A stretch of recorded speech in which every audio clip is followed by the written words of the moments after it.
प्रश्न है कि मन बुद्धि जड़ है और चेतनी से शक्ति देके सक्रिय करता है। यदि यह बात सत्य है तो फिर ये विचार किस में आते हैं? चेतन में, जड़ मन बुद्धि में, या फिर दोनों में सम्मिलित रूप से आते? क्या चेतन सीधे जानने का कार्य नहीं कर सकता?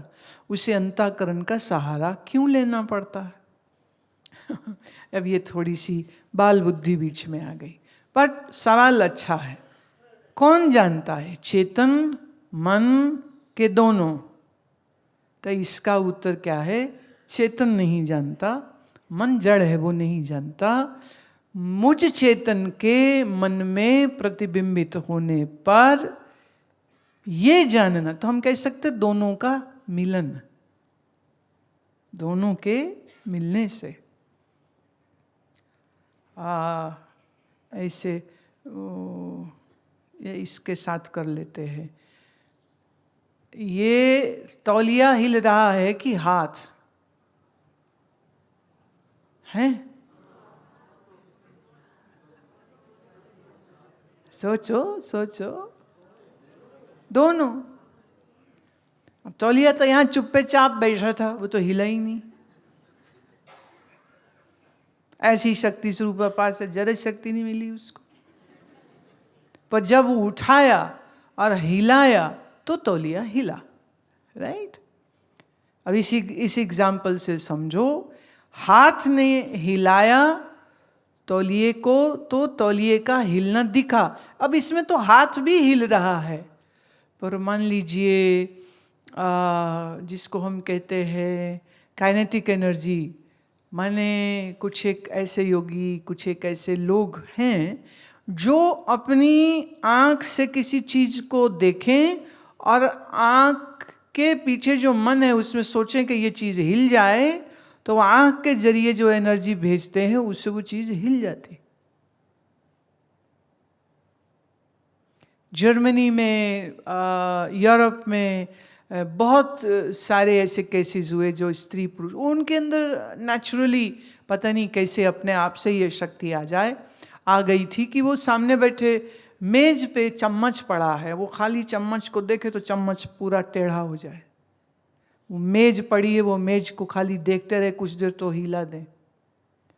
Telepathic communication. वो यहाँ कुछ सोचे और 10 कमरे दूर एक आदमी बैठा है, वो अपने मन का विचार का प्रेषण करें और उस बंदे को विचार आ जाता है कि मुझे इसने बुलाया।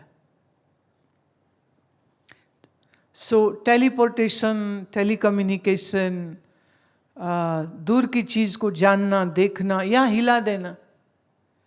अब इसमें उसने तो छुआ भी नहीं, वस्तु को छुआ नहीं, सिर्फ उसकी ओर देखा है और उस ऊर्जा को भेजा है।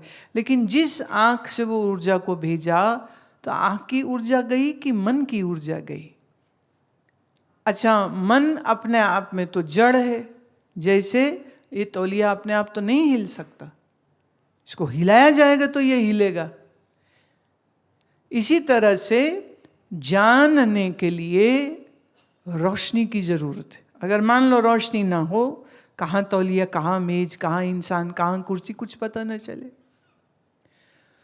रोशनी के बगैर कुछ देखा नहीं जा सकता, पर सिर्फ रोशनी से अंधा आदमी कुछ देख नहीं सकेगा। अभी बाहर वो टेस्टिंग हो रही थी ना, तो एक बुजुर्ग आए, तो वो उनको मशीन में बैठाया, उनकी आंख चेक करी, तो क्या दिखता है? बोले कुछ नहीं। बोले कुछ नहीं दिख रहा, तो एक्चुअली वो देख ही नहीं सकते। तो जो देख ही नहीं सकते उसको आप कौन सी मशीन के साथ दिखा लेंगे? कौन सा चश्मा हम लगा दें उसको? चश्मा भी किसके लिए काम करेगा? जिसके आंख में देखने की ताकत होगी। पर आंख में देखने की ताकत हो, पर अगर बाहर रोशनी ना हो तो देख सकेगा? तो देखने के लिए रोशनी भी चाहिए और देखने वाली आंख भी चाहिए। पर क्या रोशनी देखती है कि रोशनी की वजह से आंख देखती है? हाँ, रोशनी की वजह से आंख देखती है। सिर्फ रोशनी हो और आंख कोई ना हो तो कौन देखेगा? सिर्फ आंख हो पर आंख में देखने की ताकत ना हो और रोशनी भी हो तो कौन देखेगा? तो देखने की ताकत भी हो, बाहर रोशनी भी हो तो चीज दिख जाएगी। पर हम ये तो नहीं कह सकते कि रोशनी ने देखा, पर रोशनी के बगैर देखा भी नहीं जा सकता। करेक्ट? इसी तरह से मुझ चेतन के बगैर मन बुद्धि कुछ सक्रिय हो नहीं सकते हैं, कुछ विचार नहीं हो सकता, कुछ सोच नहीं हो सकता, कोई फीलिंग्स, कोई इमोशन नहीं हो सकते। तो मैं हुआ वो सूर्य की रोशनी जैसा, और मेरी उपस्थिति में ये मन बुद्धि और इंद्रियां सब काम करते हैं। सो आत्मा को हम ज्ञान स्वरूप कहते हैं, ज्ञानी नहीं कहते। फर्क है। ज्ञानी हम किसी की बुद्धि को कहते हैं, अज्ञानी हम किसी की बुद्धि को कहते। जैसे एक बार कोई आए मुझे मिलने, तो उनके साथ जो लोग आए थे ना, कहते ये बड़े ज्ञानी हैं। मैं बड़े ज्ञानी हैं? कैसे? कह रहे नहीं हैं। मैंने कहा तुम्हें कैसे पता? कह रहे जी ज्ञान की बड़ी बातें करते। मैं वो तो टेप रिकॉर्डर में टेप लगा दो वो भी कर देती है। तुम टेप कैसेट को तो ज्ञानी नहीं कहते, तुम सीडी प्लेयर को तो ज्ञानी नहीं कहते, तुम अपने फोन में सत्संग सुनते हो पर फोन को ज्ञानी थोड़ी कहते हो। तो अगर इसकी बुद्धि में कुछ ज्ञान विचार भरे हुए हैं, अजीब से इसने बोल दिए, इससे ये ज्ञानी कैसे हो गए? तो सिर खुजाने लगा, बोले क्या बोल रहे हैं।